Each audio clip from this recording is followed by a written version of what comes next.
TV న్యూస్కు స్వాగతం. అంతర్జాతీయ క్రికెట్ బెట్టింగ్ ముఠా అరెస్ట్. అనంతపురం ఫిల్మ్ఫిన్స్ కేంద్రం ఆన్లైన్ బెట్టింగ్ నిర్వహిస్తున్న అంతర్జాతీయ ముఠా గుట్టున కళ్యాణ్ దుర్గం పోలీసులు రట్టు చేశారు. జిల్లా ఎస్పీ శ్రీపి జగదీష్ ఐపీఎస్ గారు వెల్లడించిన వివరాల ప్రకారం అరెస్టులు 10 మంది ముఠా సభ్యులు అరెస్ట్. రికవరీ టోటల్ 19.17 lakhs నగదు, కారు, 4 బైకులు, 3 ల్యాప్టాప్లు, 15 ఫోన్లు స్వాధీనం. బ్యాంకు ఖాతాల ఫ్రీజ్. టోటల్ 49 ఖాతాల్లోని టోటల్ 18.20 lakhs నగదు ఫ్రీజ్. మొత్తం 60 లక్షల విలువైన సొత్తు. నేర శైలి: ఇక్కడ నుండి సిమ్ కార్డులు, పాస్బుక్లను కార్గో జీన్స్ ప్యాంట్లు పార్సీల ద్వారా ఫిలిప్పీన్స్కు ఎగుమతి చేస్తూ బెట్టింగ్ నిర్వహిస్తున్నారు. భారతదేశ వ్యాప్తంగా నెట్వర్క్ కలిగిన ఈ ముఠాలో కింగ్ పిన్కు 60% స్థానిక సభ్యులకు 40% వాటాలు అందినట్లు పోలీసులు గుర్తించారు. అనేటట్టు ఒక యాప్ క్రియేట్ చేయడం జరిగింది.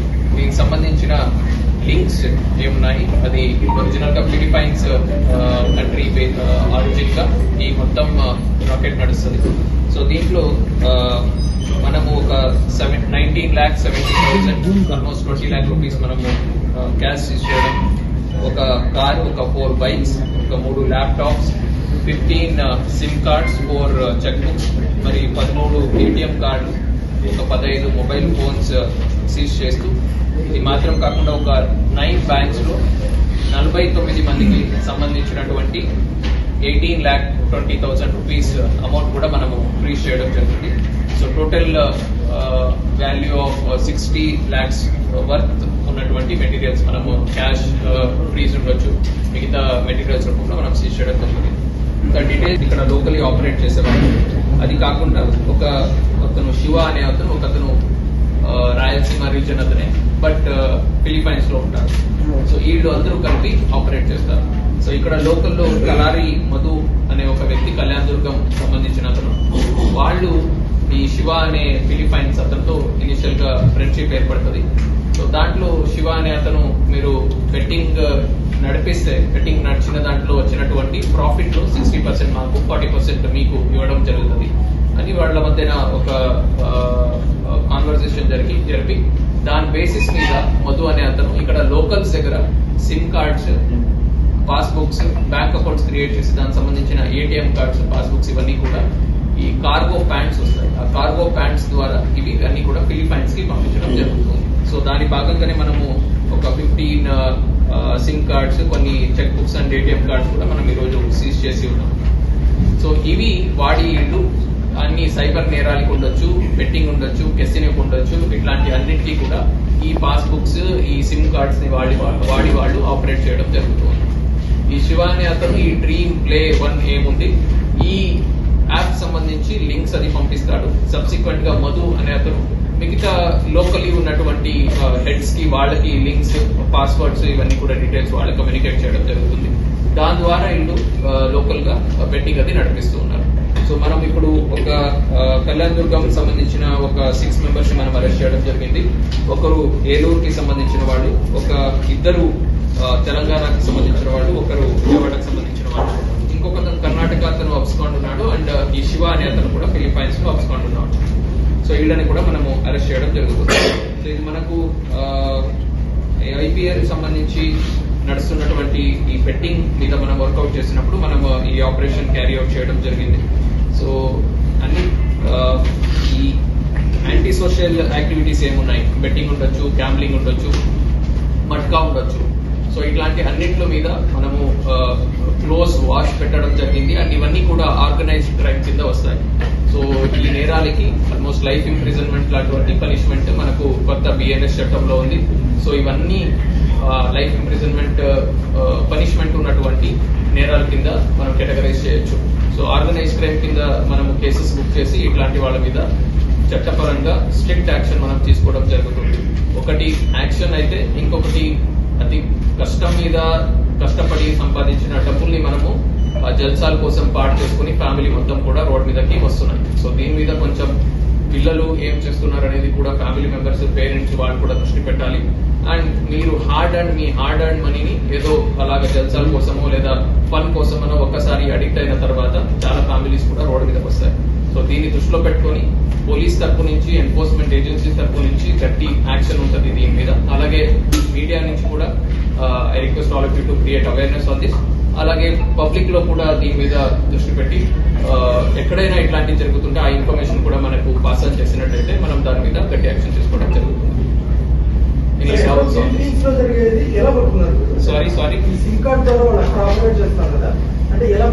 సో మనకు ఇక్కడ లోకల్ గా ఇతను మధు అనే అతని నేతృత్వంలో ఇట్లాంటిది నడుస్తూ ఉంది. అతను లోకల్స్ లో కొంతమంది లీడర్స్, ఇప్పుడు మధు నుంచి మళ్ళీ ఒక హెడ్ చిత్రదుర్గలో, ఒక హెడ్ కర్ణాటకలో, ఒక హెడ్ ఏలూరులో, ఒక హెడ్ విజయవాడలో, ఇలాగా వాళ్ళకి లింక్స్ అది పంపించి వాళ్ళ ద్వారా దీంట్లోకి జాయిన్ చేయించి గేమ్ ఆడుతున్నారు. బికాస్ వీళ్ళకి కూడా 40% ఏం ప్రాఫిట్ వస్తుంది, అది వీళ్ళకి కూడా గేమ్ కాబట్టి.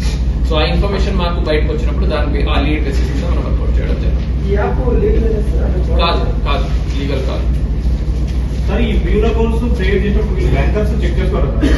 ఈ మ్యూల్ అకౌంట్స్ క్రియేట్ చేసినప్పుడు ఇప్పుడు ఏమవుతుందంటే, ఒక కామన్ మ్యాన్ ని తీసుకెళ్తారు, అతనికి ఆధార్ కార్డు ఉంటుంది, అతనికి పాస్బుక్ మొత్తం నార్మల్ గా వేరే వాళ్ళు వెళ్ళినప్పుడు ఎలాగా అకౌంట్ క్రియేషన్ ప్రాసెస్ ఉంటుంది, అదే ప్రాసెస్ లాగా వాళ్ళు కూడా అన్ని డాక్యుమెంట్స్ ఫర్నిష్ చేసి కేవైసీ మొత్తం అన్ని కంప్లైంట్స్ చేస్తూ అకౌంట్స్ క్రియేట్ అవుతున్నాయి. సో కాబట్టి ఇష్యూస్ వస్తున్నాయి. కొన్ని కేసెస్ లో గవర్నమెంట్ ఉన్నటువంటి కరెంట్ అకౌంట్స్ ని బ్యాంక్ మేనేజర్స్ వాళ్ళకన్నా. సో మనం కూడా ఒకటి ముందు రాయదుర్గంలో ఒక సైబర్ క్రైమ్ కేసు చేసి ఉన్నాం. సో దాంట్లో గవర్నమెంట్ ఉన్నటువంటి ఒక కరెంట్ అకౌంట్ ని వాళ్ళు మళ్ళీ వేరే ఫోన్ నంబర్ ద్వారా లింక్ చేసి వాడడం జరిగింది. అట్లాంటి కనైవెన్స్ కేసెస్ కూడా కొన్ని సిచ్యువేషన్స్ లో ఉంటున్నాయి. బెట్టింగ్ యాప్ లోకల్ గా సోషల్ మీడియా ఇన్ఫ్లుయెన్సర్స్ ఎవరు ప్రమోట్ చేస్తున్నారు వాళ్ళ మీద కూడా మనం వాచ్ ఉంచడం జరిగింది. రీసెంట్ గా కొంతమందికి మనం సోషల్ మీడియా ఇన్స్పెక్టర్ ద్వారా కూడా వాళ్ళని పిలిచి మనం కౌన్సిలింగ్ కూడా చేయడం జరిగింది. ఈ యాప్ మాకు ఇప్పటిదాకా దృష్టికి అయితే రాలేదు. స్టార్ట్ చేసినప్పటి నుంచి ఆల్మోస్ట్ ఒక 4 crores పైన జరిగినట్టుంది. సారీ, అతని నేటివ్ అడ్రస్ రాయలసీమ, అంటే అతని స్లాంగ్ లాంగ్వేజ్ బట్టి మనం రాయలసీమ లాగా అనుకుంటూ ఉన్నాము. సో ఫర్దర్ డీటెయిల్స్ మనం వర్కౌట్ చేస్తున్నాం. ఆ డీటెయిల్స్ ఇంకా మాకు రావాల్సి. పట్టుబడి నిందితులు బెట్టింగ్ ఎవరైతే వేస్తారో మనం ఎలా పట్టుకుంటారు? మనకు ఇంకా ఫ్రెండ్స్ ఎవరెవరు ఆడుతుంటారు, ఆ గ్యాంగ్స్ గ్రూప్స్ అన్ని కూడా తెలిసే ఉంటాయి. సో వాళ్ళకి నేను ఆడుతున్నాను, నాకు డబ్బులు వస్తున్నాయి, నువ్వు కూడా ఆడుకున్నప్పుడు ఈజీగా జాయిన్ అయిపోతున్నాను. ఇండియన్ సిమ్స్ అక్కడ ఎట్లా పనిచేస్తారు సార్? ఫిలిప్పీన్స్ లో ఈ సిమ్స్ అక్కడ ఆపరేట్ చేయడానికి అవకాశం? రోమింగ్ అండి, వాట్సాప్ అకౌంట్ క్రియేట్ చేసుకోవచ్చు, రోమింగ్ వాడొచ్చు, సైబర్ క్రైమ్ కి వాడొచ్చు. మీకు చాలా వరకు సైబర్ నేరాలు ఈ మధ్యన వాట్సాప్ ద్వారానే జరుగుతాయి. ఆ నంబర్స్ మీరు చూస్తే మీకు పాకిస్తాన్ నంబర్స్ నుంచి చాలా సార్లు వాట్సాప్ +92 నుంచి చాలా సార్లు వచ్చింటాయి, +1 నుంచి వచ్చింటాయి. ఇలాగ డిఫరెంట్ నుంచి ఉన్నటువంటి వేరే ఇంటర్నేషనల్ నంబర్స్ నుంచి చాలా సార్లు మెసేజెస్ మాకు వస్తుంటాయి. వాట్సాప్ లో కూడా మీరు చూస్తుంటారు. త్రూ పేమెంట్ తీసుకొస్తారు, యూపీఐ నుండి పేమెంట్ చేసుకుంటాం, డైరెక్ట్ పేమెంట్ తీసుకుంటారు, యూపీఐ నుండి చేసుకుంటారు. కాబట్టి యూపీఐ నుండి ఎక్కడ నుండి పేమెంట్ చేస్తారు. ఓకే, సో సారీ, స్టూడెంట్స్ ఏమన్నా దీంట్లో స్టూడెంట్స్ ఎవరు లేరండి. వన్ మోర్ థింగ్ అండి, సో మనము ఈ డ్రగ్స్ సంబంధించి ఇప్పటిదాకా చాలా వరకు మనము అవేర్నెస్ మీటింగ్స్ అవి జిల్లా వ్యాప్తంగా మనము ఏర్పాటు చేయడం జరిగింది. అలాగే ఎవరు డ్రగ్స్ స్మగల్ చేస్తున్నారు, ఎవరు డ్రగ్స్ తీసుకొచ్చి ఇక్కడ సేల్ చేస్తున్నారు, అట్లాంటి వాళ్ళ మీద మనము గట్టి యాక్షన్ కూడా మనము తీసుకోవడం జరుగుతుంది. అలాగే వాళ్ళ బ్యాక్వర్డ్ లింకేజెస్, ఫార్వర్డ్ లింకేజెస్ ఎక్కడి నుంచి వస్తున్నాయి, ఎక్కడికి పోతున్నాయి, ఇది కూడా మనం ఇప్పటిదాకా చేసి ఉన్నాము. So we're moving stage ahead now. So ఇప్పుడు ఈ కిట్స్ మనము ప్రొక్యూర్ చేయడం జరిగింది. సో ఈ కిట్స్ ద్వారా ఇంకా మీద నార్మల్ గా మనం ఎలాగా డ్రంక్ అండ్ డ్రైవ్ టెస్టులు చేస్తున్నామో అలాగే ఇంకా మీద డ్రగ్స్ కూడా మనము టెస్టులు చేయడం జరుగుతుంది. సో డ్రగ్స్ కి కూడా టెస్ట్ చేసి, ఇది బేసికలీ యూరిన్ త్రూ చేసేటటువంటి టెస్ట్. సో డ్రగ్స్ కి దీంట్లో టెస్ట్ చేసి పాజిటివ్ వచ్చిన వాళ్ళకి కౌన్సిలింగ్ చేయడం జరుగుతుంది. అండ్ వాళ్ళని మనము కేసెస్ కూడా బుక్ చేసి వాళ్ళకి ఎక్కడి నుంచి డ్రగ్స్ వచ్చి ఉంది, ఫార్వర్డ్ లింకేజెస్, బ్యాక్వర్డ్ లింకేజెస్, దాని మీద కూడా మనము వర్కౌట్ చేసి చట్టపరంగా వాళ్ళ మీద కూడా మనం చర్యలు తీసుకోవడం జరుగుతుంది. సో ఇది అక్రాస్ ద డిస్ట్రిక్ట్ మనము స్టార్ట్ చేయబోతున్నాము. ఇనిషియల్ గా ఒక 1000 కిట్స్ వరకు మనం ఆల్రెడీ ప్రొక్యూర్ చేయడం జరిగింది. ఇంకొక 10,000 కిట్స్ ఆల్రెడీ ఆర్డర్ కూడా ప్లేస్ చేసి ఉన్నాము. సో అక్రాస్ ద డిస్ట్రిక్ట్ ఇది నడుస్తుంది అన్ని మండల్ హెడ్ క్వార్టర్స్ లో, ఎస్పెషల్లీ అనంతపూర్ టౌన్, తాడిపత్రి, బుద్ధి, గుంతకల్ ఎక్కడ మనకు కొంచెం ఈ గాంజా ఇన్ఫ్లుయెన్స్ అనేది ఎక్కువ ఉంటుంది, అట్లాంటి ఏరియాస్ లో ఎక్కువనే మనం టెస్ట్ అది చేయడం జరుగుతుంది. సార్ ఏ డ్రగ్స్ దీంట్లో మెయిన్ బేసికల్ గా మోస్ట్లీ గాంజా రిలేటెడ్ టెస్ట్ మనం చేస్తున్నాము, బికాస్ దాని యూసేజ్ ఎక్కువ ఉందని మేము అనుకుంటున్నాం, because easily available and cost wise కూడా తక్కువ ఉంటుంది కాబట్టి. అదర్ డ్రగ్స్ కి ఉన్నటువంటి సింథటిక్ డ్రగ్స్ సంబంధించినటువంటి కూడా మనం అవి కూడా మనం చేయడానికి కూడా మాకు కిట్స్ అవి మనం ప్రిపేర్ చేయడం జరుగుతుంది. ఎవరైనా ఖచ్చితంగా తీసుకున్న ఇద్దరికి చూడొచ్చు, పాజిటివ్ వస్తుందా నెగిటివ్ వస్తుందా. సో ఇట్స్ యూరిన్ శాంప్లింగ్ ద్వారా చేయడం.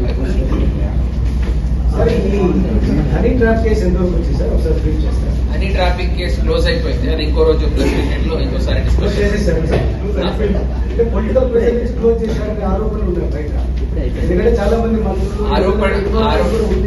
వాళ్ళ మనుషులు ఇన్వాల్వ్మెంట్ ఉందని చెప్పారు. అంటే మీరు క్లోజ్ చేశారంటే అంత ఆరోపణలు ఏదైనా చేస్తూ ఉండొచ్చు. మన ఇన్వెస్టిగేషన్ లో మనం ఎంతవరకు చేసాం అంతవరకు చేసాము. సో ఇంకా దానికి 60 days 90 days కేసు లిమిట్ ఉంటుంది. అప్పటి వరకు whatever further investigation that is required దానికి కేసు ఆన్గోయింగ్ సార్ ఇన్వెస్టిగేషన్. ఇంకా 60 days ఉంది కదా, మనం చార్జ్ షీట్ ఫైల్ చేసేదాకా కేసు అండర్ ఇన్వెస్టిగేషన్ లాగానే కన్సిడర్ అవుతుంది. ఎవరి అకౌంట్ ఎంత ట్రాన్స్ఫర్ అయింది డీటెయిల్స్ మొత్తం జరిగింది, ఇన్వెస్టిగేషన్ జరిగింది. దాంట్లో బీజేపీ, టీడీపీ ఇట్లా పొలిటికల్ అకౌంట్ ట్రాన్సాక్షన్ జరిగింది. మాకైతే అట్లాంటివి ఏమి రాలేదు దృష్టి. హనీ ట్రాప్ మొత్తం ఎంత వరకు బాధించింది? తక్కువ సో అరౌండ్ 1 crore దాకా ఉంటుంది. ఎవిడెన్స్ ఉన్న వాళ్ళు ముందుకు వచ్చి ఇవ్వచ్చు, లేదంటే ఎవరైనా అట్లాగా అపోహల్ స్ప్రెడ్ చేస్తే వాళ్ళకి కూడా మనం నోటీసులు కూడా సర్వ్ చేయడం జరుగుతుంది. 91 CRPC కింద లెట్ దెమ్ ప్రొడ్యూస్ ఎవిడెన్స్ ఉంటే ఖచ్చితంగా ఎవరున్నా కూడా చట్టపరంగా చర్యలు గట్టిగా తీసుకుంటాం. అది మనం సీజ్ చేసిన ప్రాపర్టీ ఏముంది అది ఆల్రెడీ కోర్టులో మనం చూపించడం జరిగింది సీజర్ కింద. సో ఎవరెవరికి ఎంత ప్రాపర్టీ లాస్ అయ్యి ఉంది దానికి ప్రపోర్షనేట్ గా మనం రికవర్ చేసిన ప్రాపర్టీని వాళ్ళకి రికవర్ చేయడం జరుగుతుంది. సారీ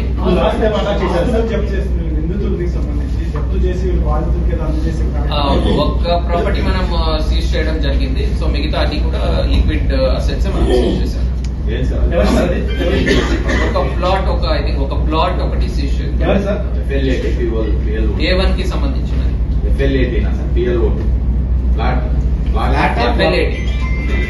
చాలా మంది పోలీసుల ఇన్వాల్వ్మెంట్ తెలియదు సార్. కొంతమంది పైన యాక్షన్ తీసుకున్నారు, డిస్మిస్ చేశారు, సస్పెండ్ చేశారు. సో భవిష్యత్తులో మన డిపార్ట్మెంట్ పర్సన్స్ ఇన్వాల్వ్ కాకుండా ఎట్లాంటి మెజర్స్ తీసుకుంటారు? అన్ని చోట్ల పాజిటివ్స్ నెగటివ్స్ అందరికీ ఉంటాయి. మనుషులు అన్న తర్వాత ప్లస్ మైనస్ అన్ని చోట్ల ఉంటాయి. మాలో ఉన్నాయి, మీలో ఉన్నాయి, పబ్లిక్ లో ఉన్నాయి, అన్ని చోట్ల ఉంటాయి. సో అందరూ క్లీన్ గా ఉంటారని ఎక్కడ కూడా ఉంటారు.